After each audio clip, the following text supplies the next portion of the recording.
नमस्कार। मैं doctor Sanjay third person review channel में आप सभी का स्वागत है।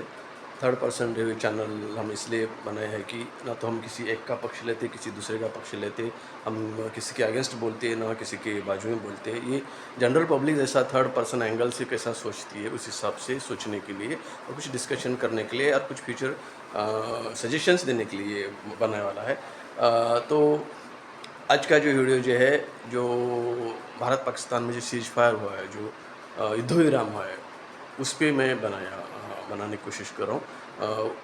युद्ध विराम से फ़ायदा हुआ या नुकसान हुआ है, या फिर तो आगे क्या करना चाहिए और आईएमएफ क्या है, इसके बारे में थोड़ा सा डिस्कशन करेंगे।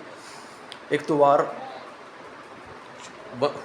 बंद हुआ कि नहीं हुआ, तो ये अगर दो स्टेटमेंट अलग अलग है।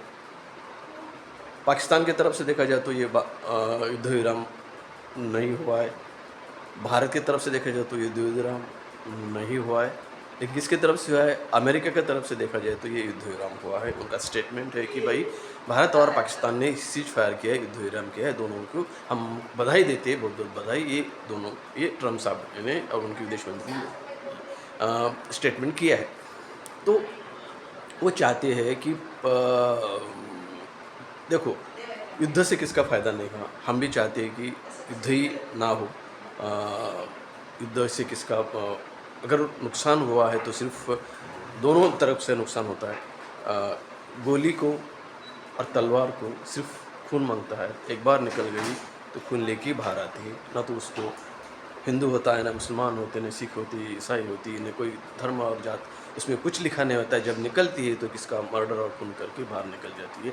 मिसाइल भी निकल जाता है तो एक दूसरे का नहीं, बहुत सारे लोगों का आगे ख़त्म करके बाहर निकल जाती है। तो वार में सबका नुकसान होता है। इधर का होता है, उधर का होता है। ये जंग है तो कुछ इस स्टार्टिंग में अपन शायद जीत भी रहे थे, बाद में भी जीत सकते, लेकिन नुकसान भी होता है। दोनों तरफ से लोग शहीद होते हैं, इसका फ़ायदा नहीं होता है। सबसे ज़्यादा जनरल पब्लिक ही सबसे ज़्यादा का नुकसान होता है। अभी भी कोरोना से बच के थोड़ा सा ऊपर इकोनॉमी बढ़ रही थी, सब लोग ऊपर उठे ही नहीं थे कि अभी वार चालू है। अभी इतना बड़ा कोरोना पे आया था, इकोनॉमी के लिए बहुत लोग वीक हुए थे, पहले फ्रस्ट्रेटेड है। अभी थोड़ा सा ऊपर उठने की कोशिश कर रहे थे, बीच में वार आया तो किसका भला होने वाला नहीं था। फिर ये अच्छा हुआ कि नहीं हुआ। एक तो वार बंद हुआ, बहुत अच्छा हुआ। बंद नहीं हुआ है अपनी तरफ से, ऑपरेशन सिंदूर ख़त्म नहीं हुआ। ऑपरेशन सिंदूर अभी भी जारी है। सिर्फ हमने मिसाइल और बॉम्ब सिर्फ स्टॉप किया है। जैसा एक्शन आएगा वैसा रिएक्शन आएगा, अपने ऐसा ही स्टैंड अभी भी है, ऐसा ही है। ये अब फिर वार हुआ क्यों, ऑपरेशन सिंदूर क्यों हुआ, सबको पता है। पहलगाम में अटैक हो गया, जो लोग शहीद हुए, अननेसेसरी निष्पाप लोगों को मार दिया गया था। तो उसका बदला लेने के लिए, एक्शन पे रिएक्शन करने के लिए ऑपरेशन सिंदूर बना है। फिर अभी ऑपरेशन सिंदूर अगर चालू है, जारी है। पहले अमेरिका को क्या लग रहा था कि ये दोनों का नुकसान हो जाएगा, एक दूसरे को मार देंगे, हम बाद में देखेंगे, आप दोनों कितना झगड़ा करना है कर लो, बाद में मेरे तरफ आएगा, ऐसा उनका सोच था। लेकिन हुआ उल्टा। सिर्फ पाकिस्तान का नुकसान हुआ, अमेरिका का नुकसान नहीं हुआ। उसमें जो मिसाइल्स थे, जितने भी जो भी वेपन्स थे, किसके थे? अमेरिका के भी थे, चाइना के भी थे, पाकिस्तान की तरफ से। अपने तरफ से उतना ये हुआ कि अपने सब के सब अमेरिका से नहीं लिया है। कुछ इंडिजिनस अपनी भी खुद की थी, अपने वाले बनाए वाले थे। और जो मिसाइल सिस्टम अपनी थी, जो एंटी डिफेंस जो मिसाइल्स है वो भी अपना ही था। बहुत सारे अपने आईएनएस विक्रांत भी हम अपने बना लिया। अपने पास ऐसे ऐसे हथियार है कि पूरे तो पूरे अपन निकाला नहीं, अभी तो चालू ही नहीं किया। एक ऐसे ऐसे वेपन बनाए वाले अपने डीआरडीओ ने बनाया, इसरो ने बनाया। ये जो ऐसे वेपन्स है, अगर उस पर किसका अगर फ़ोटो भी लगा दिया या फिर उससे थोड़ा डिस्कशन कर दिया और एक बार निकल गई, तो उसको दुनिया के किसी भी कोने में रहो, उसको ढूंढ ढूंढ के उसी को मारेगी, उसको टारगेट करेगी।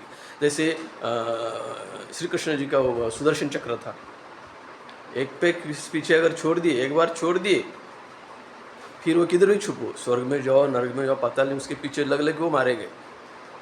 ऐसे ही एक बार कहानी थी, एक बार सुदर्शन चक्र छोड़ दे तो कोई तो घूम रहा था, ब्रह्मदेव में गया, इधर गया, सब दिया।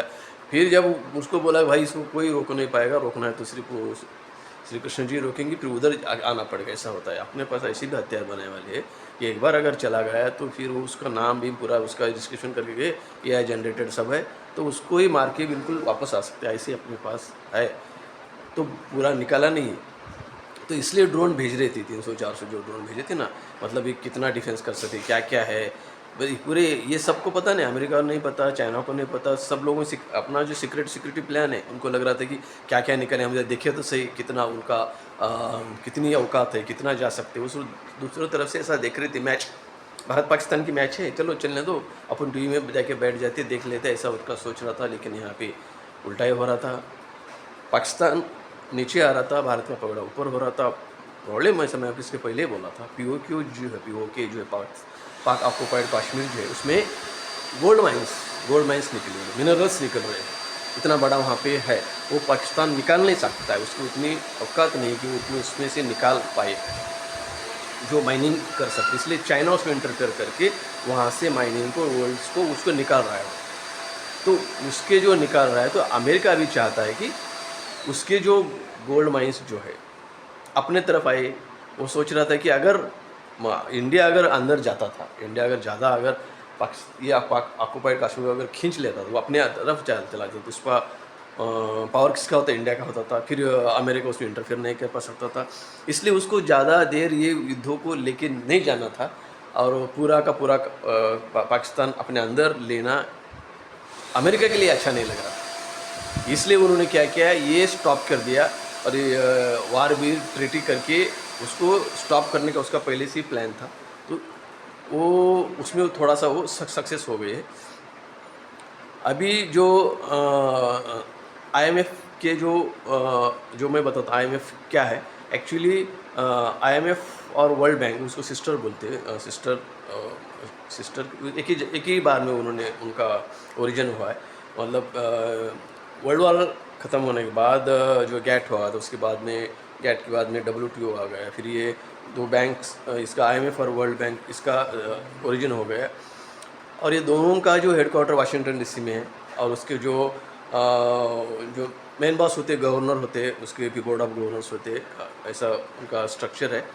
मैं मोटा मोटा बता देता हूँ। IMF का निर्माण इसलिए हुआ कि जो मैक्रो इकोनॉमिक पॉलिसी जो है, इंटरनेशनल लेवल की जो पॉलिसी जो है, जो ट्रेड रिलेटेड है, जो मार्केटिंग का, जो एक्सपोर्ट इंपोर्ट का जो बिज़नेस है, उसको बढ़ावा देने के लिए, मार्केट करने के लिए, और जिसके पास ज़्यादा सोर्सेस है, मिनरल्स है, तो वो जिसके पास नहीं है उसका माल एक्सपोर्ट इंटरनेशनल लेवल पे चला जाए, उसका फिर टैक्सेस कम होना चाहिए, लोगों का आमदन बढ़ना चाहिए। इसके लिए IMF उस पर पॉलिसीज भी डिसीजंस करता है, उस पर उसका ऊपर ज़्यादा फोकस होता है। और वर्ल्ड बैंक जो होता है, जो इंडिविजुअल जो कंट्री होती है, एक कोई कंट्री है, उसमें अगर इंफ्रास्ट्रक्चर कम है, एजुकेशन सिस्टम कम है, अगर पॉवर्टी अगर ज़्यादा कम है, तो उसको बढ़ावा करने के लिए, अच्छा डेवलपमेंट करने के लिए, ये उसके लिए वर्ल्ड बैंक उसको लोन देती है। और ये उसका दोनों का है, दोनों पे बॉस कौन है, अमेरिका है। मतलब जो पूरी की जो इकोनॉमी की जो पैसे का जो पावर है उसके पास है। पहले IMF में जो होता था कि पहले जो कोटा सिस्टम आता है, जिसका जो गोल्ड, जो जिसके पास गोल्ड ज़्यादा है, जो गोल्ड जिसका डिपॉजिट ज़्यादा है, तो उसको उतना हिस्सा वहाँ पे होता था, वेटो पावर, जो उसका वोटिंग पावर भी, और उसको निकालने का वहाँ से जो पैसा है वो भी निकालने का उतना पावर रहता था। अभी गोल्ड का जो कंसेप्ट थोड़ा बंद कर दिए, फिर पेपर करेंसी उस पर भी ऐसा चल रहा है, अभी उसका उतना नहीं है। सबसे ज़्यादा 17% जो अमेरिका का है, उसमें सबसे ज़्यादा, और इंडिया का जो 2.75% उसका कोटा आता है, और पाकिस्तान का तो 0.05 ऐसा कुछ तो उसमें आता है। लेकिन ऐसा कोई कंट्री नहीं कि सबके सब न, उसमें जो मेंबर जो है, 7 कंट्रीज़ मेंबर नहीं है उसमें, नॉर्थ कोरिया है, क्यूबा है, ऐसे 3-4 लोग जो है वो 7 कंट्रीज उसमें मेंबर नहीं। बाकी वर्ल्ड के पूरे 197 में से 189 कंट्रीज सबके सब उसके मेंबर्स है। मतलब वर्ल्ड बैंक में वो आता है जो पहले IMF का मेंबर हुआ तो ही वर्ल्ड बैंक का मेंबर होता है। तो अभी जो अपने पास वर्ल्ड बैंक के जो मेन बॉस है, अपने इंडो पाकिस्तान बोलते, इंडो अमेरिकन बोलते, जो सिख फैमिली से बिलोंग करते हैं, अजय बंगा साहब जो है, जो खड़की में उनका बॉर्न हुआ है, और उनका जो एजुकेशन दिल्ली में भी हुआ है, बॉम्बे में हुआ है, और गुजरात में भी हुआ है। उसका MBA किया है, पोस्ट ग्रेजुएशन भी करके सब उन्होंने किया है। तो उसके पहले जो उनका जो था करियर जो था, वो मास्टर कार्ड के जो डेट कलेक्टर है, सिटी ग्रुप्स के मास्टर कार्ड आपके सिटी कार्ड, सिटी बैंक का कार्ड था, मेरे पास भी था। हम भी बहुत कर्जे में डूबे थे। शायद डेट कलेक्टर, शायद उनका ही प्लान होगा, डेट कलेक्शन वाले आते थे हमारे पास, ऐसा ऐसा शायद हमारा ही पैसा उनके पास जाता होगा। लेकिन मैं आपको बता दूँ कि ये जो डेट कलेक्टर से अभी जो वर्ल्ड बैंक के जो बॉस बन गए हैं, जो अजय बंगा साहब, जो उनका डेली का सैलरी कितना होगा, मैं आपको एक अंदाज़ा करने देता हूँ, दो सेकंड। ज़्यादा वेट किया तो फिर आप मेरा वीडियो ज़्यादा बढ़ते रहेगा। सोचो डेली का उनका सैलरी कितना होगा।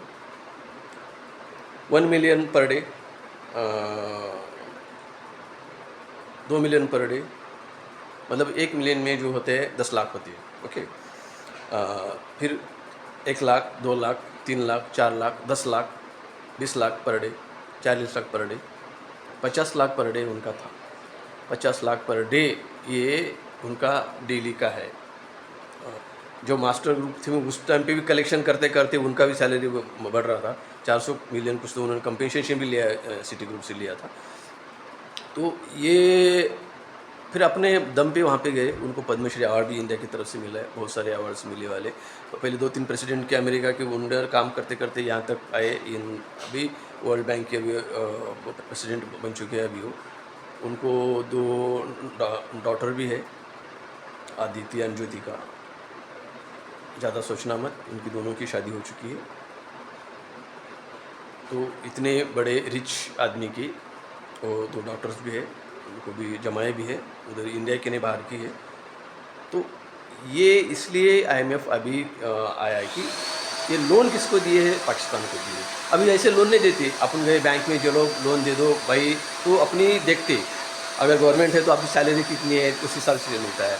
अगर बिजनेस वाले आपका बिजनेस कितना आता है, आपका फिर आपका इनकम टैक्स कितना भरते हैं, आपका क्या क्या गिरवी रखते हैं, ये सब देख के लोन देते बैंक वाले, जल्दी लोन देते।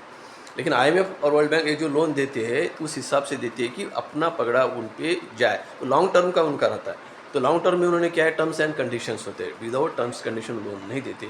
अभी जो पाकिस्तान, जो चाइना का जो दोस्त है, उनका जो चाइना की तरफ झुका पाकिस्तान का है, उसमें जो मिनरल्स गोल्ड जो है उस पर अगर कब्जा करने के लिए अमेरिका उधर हाथ डालने की कोशिश कर रहा है, लोन देके। लोन ऐसे नहीं देता है, मतलब पाकिस्तान पहले कर्जे में उसका और कर्जा दे के और डुबाने की कोशिश में कर रहा है। तो किस लिए लोन दे रहे, बोलने का तरीका किस लिए दिया है भाई, जो आप जो आपको जो फ्यूल लगने वाला है, खाना पीना लगने वाला है, जो भी लगता है उसके लिए आप उसका यूज कर सकते हैं। लेकिन इंडिया क्या, भारत क्या बोलते हैं, वो टेररिस्ट के लिए यूज करे, वो टेररिस्ट के लिए यूज करेगा, क्योंकि बंदूक चाइना उसके लिए करेगा। अगर आपने सोचनी होगी फिर चाइना तो इतना बड़ा उसका दोस्त है, फिर उसको फिर कर्जा लेने की क्या ज़रूरत है, बराबर ऐसा ही है। चाइना उसका वो इतना तो दे सकता है, फिर उसको पाकिस्तान को IMF से लोन लेने की क्या ज़रूरत पड़ गई। लेकिन ये हो सकता है कि चाइना थोड़ा बैक फुट पे आया है। वो भी चाइना ऐसा है कि उसको भी किसी को ही लेना देना नहीं, हमें अमेरिका जैसा है वो, या तो पाकिस्तान से लेना देना नहीं तो इंडिया से लेना देना, वो अपने अपनी इकोनॉमी बढ़ाने के हिसाब से चलता है। सिर्फ वो सबको मोहरे बना के वो खेल कर रहे हो। तो अभी चाइना ने उसको शायद बैक फुट पे आया है, उसको शायद हेल्प नहीं कर रहा होगा, इसलिए वो लोन लेने के चक्कर में IMF की तरफ गया है। और IMF पे अमेरिका पकड़ा है। अमेरिका लोन देना क्यों चाहता था, ये तो अमेरिका बोल रहा है कि भाई मोदी जी हमारे दोस्त है, इधर दोस्त के हिसाब से कर रहा है, उधर लोन किस कौन से टाइम पे दे रहा है, युद्ध चालू है, उस टाइम पे युद्ध किसको लोन दे रहा है, पाकिस्तान को। मतलब हम आपको मिसाइल बॉम्ब देने के लिए, उसका यूज करने के लिए पैसा देते, उसका यूज आप इंडिया पे करो, है ना, ऐसा हो गया ना।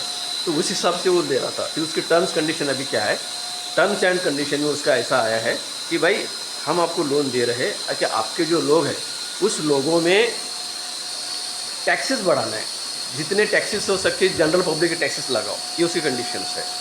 और जो इन्वेस्टमेंट जो है, इंपोर्ट जो लोग करेंगे, इंपोर्ट जो भी कंपनी आएंगे, इंडस्ट्रीज आएंगे, उसका इन्वेस्टमेंट करने के लिए आप उसको परमिशन देना है।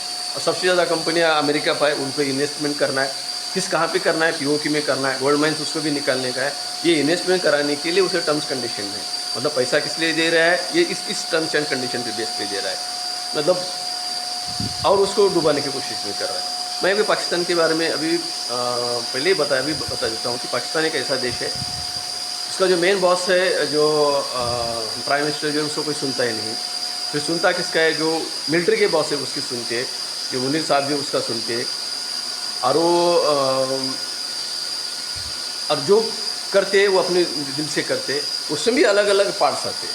मतलब मेन बॉस का भी नीचे वाला कमांडर सुनता है, इसकी कोई गारंटी नहीं, उसके नीचे वाला कमांडर सुनता है, इसकी बात की गारंटी नहीं। इसका अभी भी उदाहरण ऐसा है, अभी ऊपर के लेवल पे सीज फायर हुआ है, युद्ध विराम हुआ है, लेकिन नीचे के लेवल पे वो मानती ही नहीं है। उनको मानना ही नहीं है कि भाई ये युद्ध विराम हुआ है, हम बंद कर देने, युद्ध विराम होने के बाद भी उसका गोला बारूद चालू है, मिसाइल दागना चालू है या फिर ड्रोन चालू है, वो सुनती ही नहीं। ऊपर के वाले के बॉस की सुनती ही नहीं, नीचे वाले वो सुनता ही नहीं। अपने सब अपने घुटने अपने अपने बॉस से, मतलब यहाँ पे कोई सब राजा है, लेकिन सबसे ज़्यादा नुकसान किसका जनरल पब्लिक का हो रहा है।